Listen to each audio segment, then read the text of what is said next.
So I posted a video yesterday about how to let go and how to release what is no longer meant for you and to find peace in that. I had a question asked in regards to that video about, that's a good sentiment, but how do we actually do this? And sorry, my little kitty cat is underneath me making some sounds here.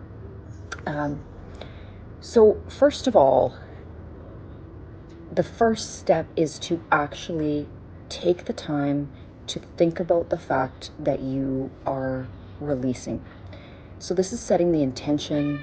This is accepting that this is the step that you're going to take. So really settling into setting that intention.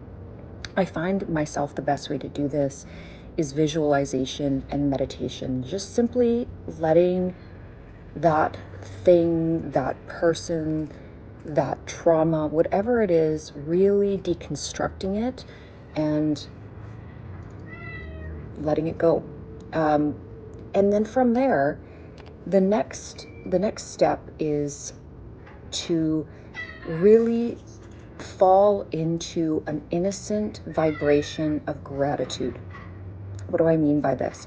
So it's, again, going back to basics and essentially really looking at your life from an optimistic, beautiful view and starting to take stock of all of the things that you are incredibly grateful for. And if you are having trouble with this, start with things like, your legs, your sight, your hearing, the ability to listen to beautiful music.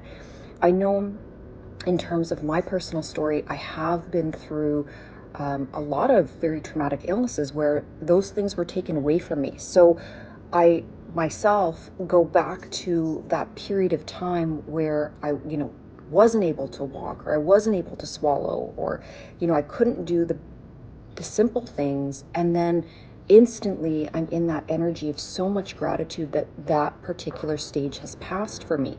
And everything is beautiful if you go back to some of those painful events. This also brings to light this idea that sometimes through our suffering and our pain, we learn the lesson of deep gratitude. So also coming to a higher understanding that sometimes we experience pain so that we can come out the other side with a deeper sense of inspiration, awe, all-encompassing gratitude for what we truly have. And then, as another step, I like to take stock of what I'm truly blessed with and proud of within myself. So when we're releasing, it's really important to go back to the self, because the self is what is our perceiver. We perceive everything on planet Earth through the lens of the self, if we're in a body.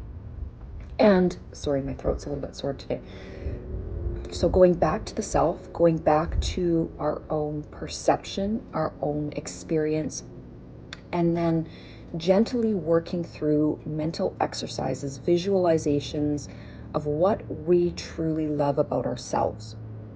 And again, when we're talking about releasing anything, a person, a situation, a trauma, a job, even a death in our lives, when we can go back to the self and that quietness within the self. And this is also where we start to bridge that gap, where we commune with that, which I call the divine.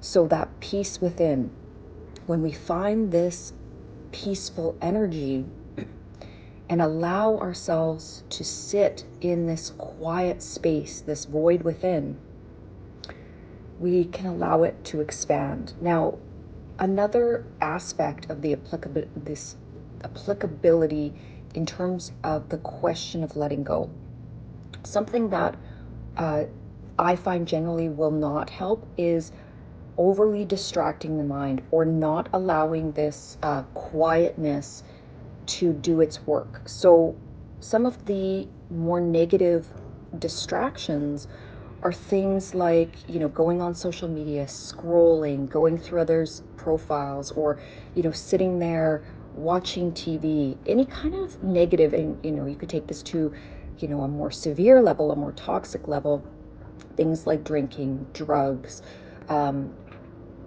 destructive behaviors, okay? Anything that is destructive to the semblance or the balance of one's soul.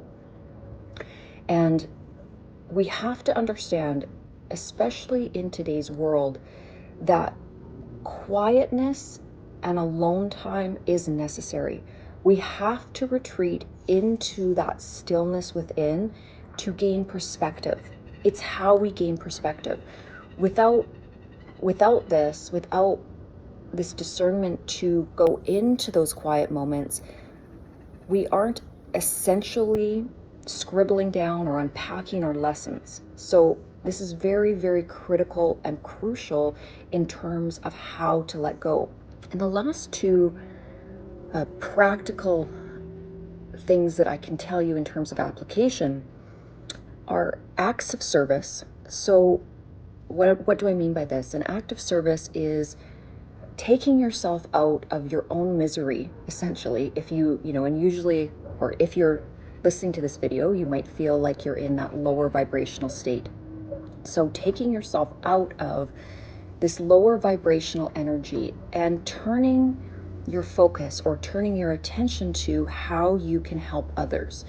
So lifting others up. When we lift others up, we actually naturally raise our vibration through acts of service, because everything in the world is a mirror. And if what you are, or your perception, has the ability to have joy mirrored back to it through something that you are the catalyst of. So the act of service becomes the catalyst for the mirrored reflection of joy. When we create joy and peace and comfort and love in another, that is going to be mirrored back to us. And through that mirroring effect, we by default raise our own vibrational equilibrium. So acts of service are wonderful. And then self-improvement. So and each of these things, we essentially have to do a good measure and balance of all of them. So self-improvement, again, is just starting with the basics and going through the motions, taking stock of things that you may want to change, things that you've been avoiding. And I usually suggest you do it in all areas of your life. So let's look at your health. When you're letting things go, this is a great time because you're in the middle of transition. You're in the middle of reconstruction because you're being deconstructed. When something is deconstructed in your life, in your environment, that means things are falling apart so they can come together in a higher state.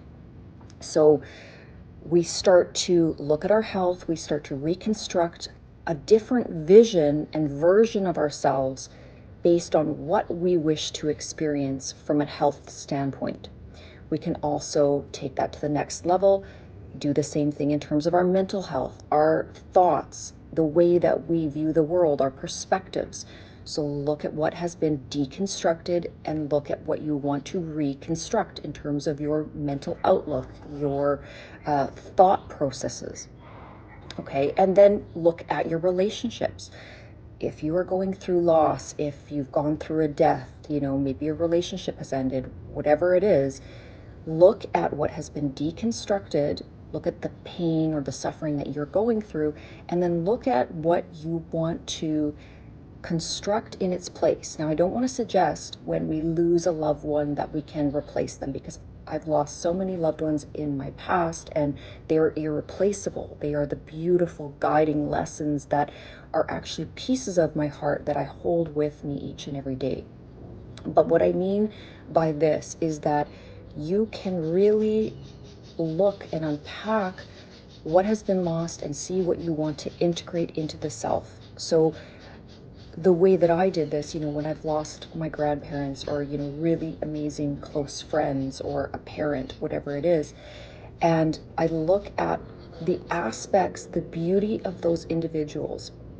What I do in terms of the reconstruction is I take the example, the beautiful example of those individuals and how they affected my life, and I start to integrate them into the self. I take the pieces and the loveliness of their being, and by directed action and thought and intent, start to build those aspects of what is lost into myself. And doing this on an ongoing basis, taking stock of it, really checking in with myself that I'm using the tools and the example of those that was given so beautifully to me in my life, and making sure that I'm shining that same light outward. um, Now, in terms of additional things that we can do for self-improvement, we can look at our finances, we can look at our careers. If it is something to do with your purpose or your career that's been deconstructed, this is a beautiful time of transformation where you can really look at your gifts, your strong points, and you can reconstruct a version of what you want to become. So when we let go of things, when we gently detach and surrender, this creates this vacuum where we can pull all the pieces that we really now want to reintegrate into our lives. And in terms of anything else that you want to create, I mean, it's endless. I mean, there's so many different examples that I can give. I don't want to make this video too long, but I did want to answer that question on how to. And I'm going to pay a little bit more attention that when I am doing these lectures, that I also follow up with how is this actually done? Because it's great to have a lesson, but if the actual steps aren't given, I know that that's something that's necessary. So wishing you all a beautiful day, and we will undoubtedly see you in the next video.